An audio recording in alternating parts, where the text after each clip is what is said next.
بسم اللہ الرحمن الرحیم۔ السلام علیکم محترم ناظرین۔ تسبیحات حضرت فاطمہ رضی اللہ تعالیٰ عنہا۔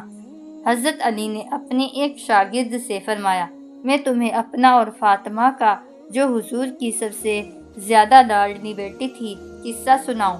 شاگرد نے کہا ضرور۔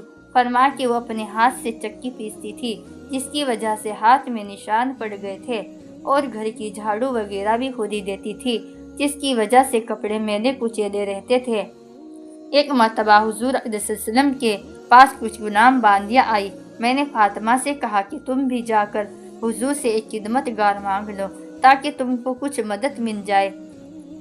وہ حضور کی خدمت میں حاضر ہوئی۔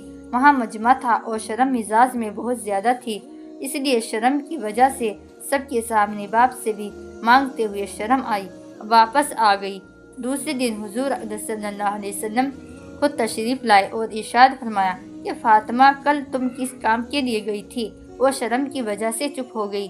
میں نے عرض کیا، یا رسول اللہ، ان کی یہ حالت ہے کہ چکی کی وجہ سے ہاتھوں میں گٹے پڑ گئے اور مشق کی وجہ سے سینے پر رسی کے نشان ہو گئے، اور ہر وقت کے کاروبار کی وجہ سے کپڑے میلے رہتے ہیں۔ میں نے ان سے کل کہا تھا کہ آپ کے پاس خادم آئے ہوئے ہیں، ایک یہ بھی مانگ لے، اس لیے گئی تھی۔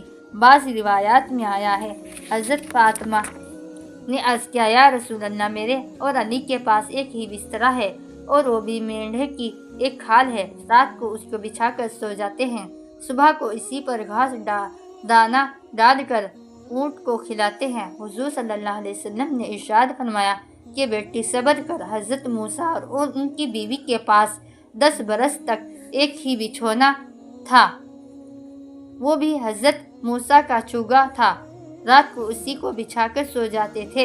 تو تقوی حاصل کرو اور اللہ سے ڈر اور اپنے پروردگار کا فریضہ ادا کرتی رہے اور گھر کے کاروبار کو ادا کرتی رہے، اور جب سونے کے واسطے لیٹا کرے تو سبحان اللہ 33 مرتبہ، الحمدللہ 33 مرتبہ اور اللہ اکبر 34 مرتبہ پڑھ لیا کر، یہ خادم سے زیادہ اچھی چیز ہے۔